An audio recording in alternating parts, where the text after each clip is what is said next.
Good evening. Right, so today I'm going to attempt the Metal Tag 2025. Let's have a look. Originally, the questions were asked by Scott, the Rock Scout, a few years back, and it's been taken over this year by Heavy Metallurgy for 2025. So, 20 questions. What have we got? Number one. Hype. Name a release you're eagerly anticipating in 2025. So not really eagerly anticipating anything, but the band Heathen, who came back in 2009, great comeback album, and second comeback album in 2020. I've got a live album out, Bleed the World, coming out March 14th, so it's number one. Number two, show the 25th item of your choice in your collection. So my collection's everywhere in my flat. It's behind me, it's in the living room, and it's all in A to Z.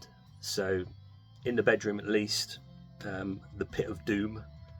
The 25th album in my collection is Armored Saint Revelation. Came out March 6, 2000, and there was a 9-year delay since the earlier album Symbol of Salvation in 91. Going to be seeing them at some point this year, and saw them last year as well. Really good band. Number three, overdue. Name an older band that you checked out for the first time in 2024 and loved. So there was many bands, but one stood out. A band called Threnody from the early 90s. Prog death. I don't know much about the band, other than I heard this online and decided that I'd give it a go. I think they've got 3 albums out, and this is the debut.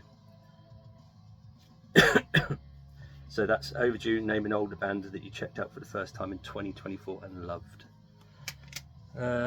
Number 4, Feeding the Monkey. How do you purchase most of your music? Local store, Bandcamp, specific online site, etc. So most of my music is from Amazon, as I think most people's will be nowadays, because it's just such a fuss-free way of doing it. If you're Prime membership, then you get free postage. So Amazon Prime is first and foremost, followed by Discogs and eBay.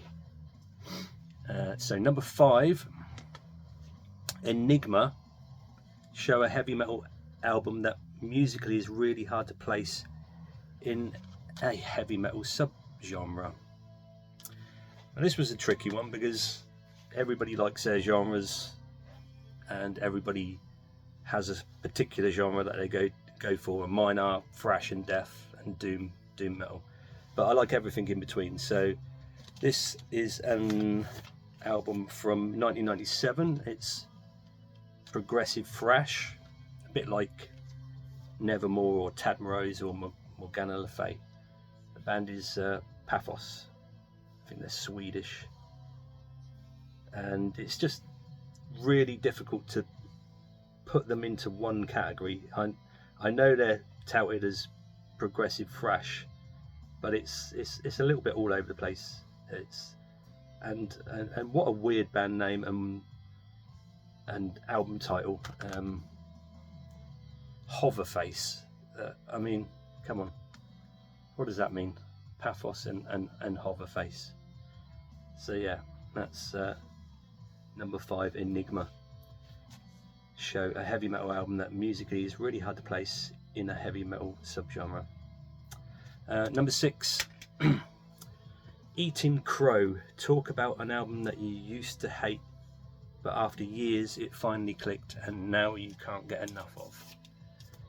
Well, it's actually a band in general. Band in question, Ghost Brigade. So these guys over the years have released several albums, and every time I went to listen to them, there just wasn't something right about their death doom, their melodic death doom. So I never got far with each and every album. But then I saw this quite cheaply online and realised that what I had listened to wasn't that bad. Maybe I should give them another go. So yeah, Ghost Brigade.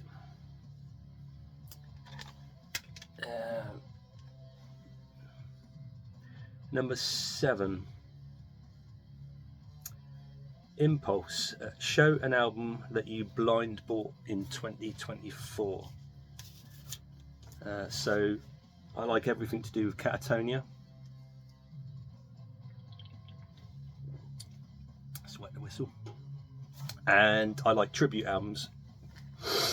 So when I realised there was a tribute album to Catatonia,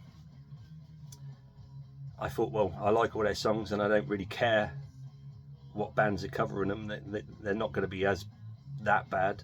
They're going to try to put their own unique twist on the songs, and depending on the bands, which are mainly death doom and black metal bands on this compilation, I figured I like everything to do with death doom and death and some black metal, and if they're doing decent cover versions, it won't be half bad. So yeah, so number 7, Impulse. Show an album that you bought blind in 2024. Number 8, Collector Scum.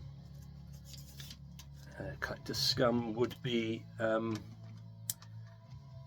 Everybody Loves Annihilator, Canadian thrash, and Jeff Waters is a guitar god. So the original 1989 Alice in Hell. Saw them on this tour when they came to the UK. They were supporting Onslaught at a local venue just up the road from me in Reading, Southern England, a leisure centre. So that's the remaster, and a measly £4. So £4.99. So love the album, have it twice, why not? Number 9, show off a grail, something you really wanted that you acquired in 2024. So that band would be a band called Damien from the 80s. Just take the wrapper off, it won't come off. There we go. Damien. Originally released in 1989, reissued in 2021, and this is a repress from 2024, limited to 500. So yeah, a grail item. Great band.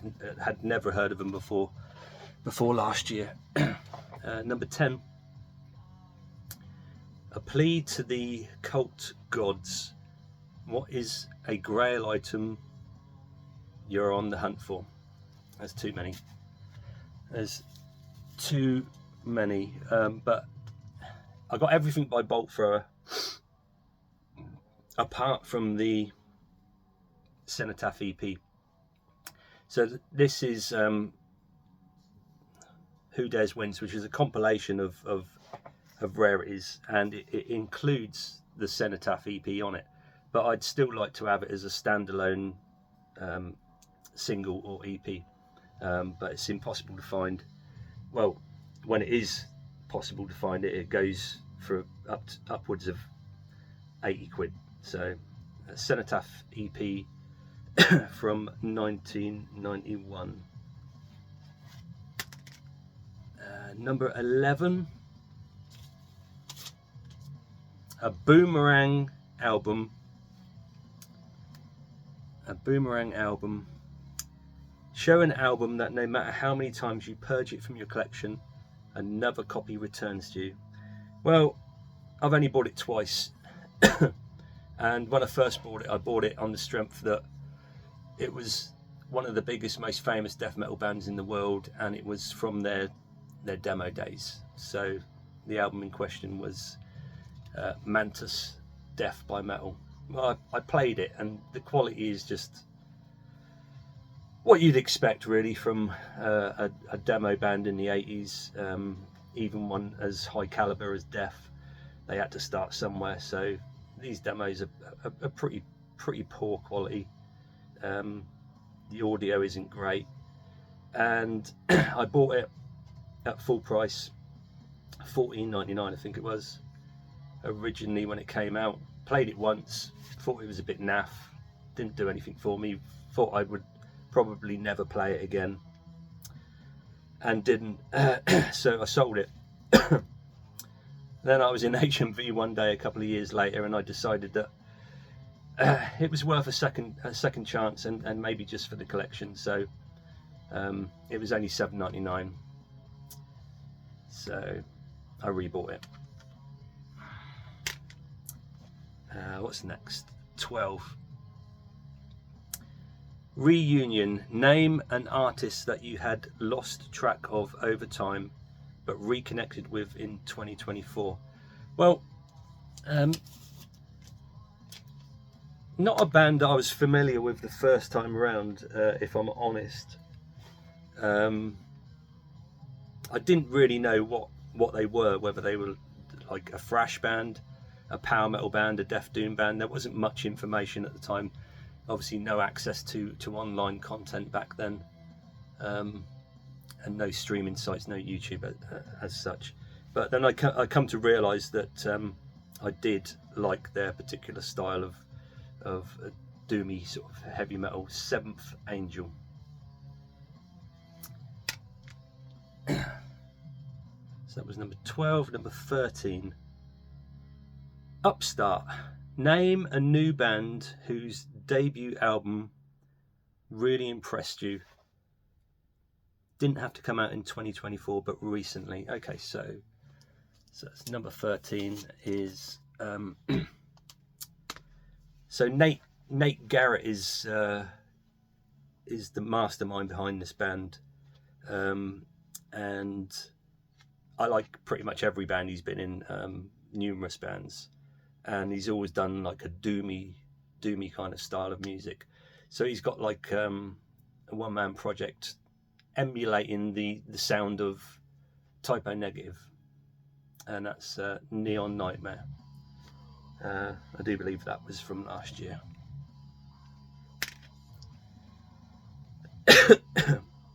Number 14.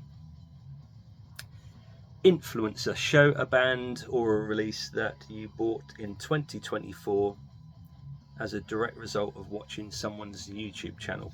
Well, it wasn't entirely a YouTube channel, because I've only been following the video community for a short while now, and decided to get involved myself obviously recently.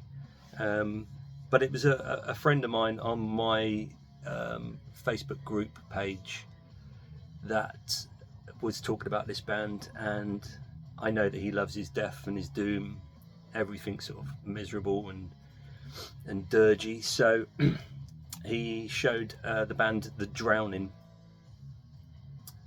So I thought I'd take a punt on The Drowning and purchase this one. When the Light Was Taken From Us, in 2006 it came out. So yeah, that's some decent death doom. Number 15. Don't judge a book by its cover. Show a great album with bad cover art. Okay. Great band, great album. It's their third album of four in the melodic doom death vein. and the band is Mariana's Rest with an album called Fata Morgana. Yeah, so don't judge a book by its cover. I mean, I don't know what that is. It's there's a lone figure in a kind of black grey mist, I suppose. Make of that what you will. No idea. I mean, obviously it evokes everything doom and dismal and dark, so I guess it works. Definitely works. Number 16, Rembrandt, show an album whose cover art was created by one of your favourite artists. I don't particularly have a favourite artist unless it's Ed Repka, I suppose, for everything thrash. And a lot of these artists that these bands use now, I'd never heard of before. But this guy is Mariusz Lewandowski, a Polish artist, and this band used one of his artworks in 2021 for their album Spectral Creator, and the band is Frightful. Beautiful piece of art. And the guy died in 2022, so really sad. But when you look at this art, and there's been a lot of bands in recent years that have used his artworks. Only one springs to mind at the moment, Bell Witch. But yeah, they're really spooky, deep arts. So that's 16. 17. Name an album that you would like to see reissued on vinyl or CD. Again, too many of them. But one that really stands out is a band that, I mean, they don't exist anymore. They're completely renamed, or all the members of the band split up and became another band. Famously became another band. This album that I would like to see reissued, because it's impossible to find, and the version of it that I've got is a bootleg, just purely because I couldn't find it anywhere else, is band's called Dominus. They started out as a death metal band. This is the debut from 1995. It did have one reissue in 1998, but I mean that would have come and gone like nobody's business. And as far as I know, it's never been reissued properly since, and can command obscene prices on Discogs. So yeah, Dominus, who famously became Volbeat, not a band that I'm into in the slightest. Number 18. Name an album from a genre that you typically do not listen to very much. Typically do not listen to much genre. Well, I listen to most genres, but albums that are of a comedian or comedy aspect, gimmick albums, I suppose, joke bands. So the only one I could think of was Bad News, and I never play this. I mean, it's a fun album, but I never feel the need to reach for it or play it. It's good. Everybody knows the story behind Bad News, and the series on the BBC called Comic Strip Presents, when they famously took to the stage at Donington Festival and got booed off the stage. So that's 18. 19. What band do you hope to see live in 2025? So the band I am going to see live in 2025, finally, after so many years. They're regrouping, although minus the most important member of the band, John Oliver. So that band is Savatage. I'm going to be playing live in London later this year. I forget the date, but I've already booked a ticket for that. So that's 19. 20. In closing, tell your viewers about 2 new, or to you, YouTube channels you discovered in 2024, or just shout out 2 channels you enjoy. So yeah, I've been trying to watch most of the video community, but the 2 that stand out the most, who I go back to more than anybody else, are the Deaf Doom Metalhead and Metal Mickey. So there you go, guys. That's my Metal Tag 2025. Hope you enjoyed that, and I will see you again soon.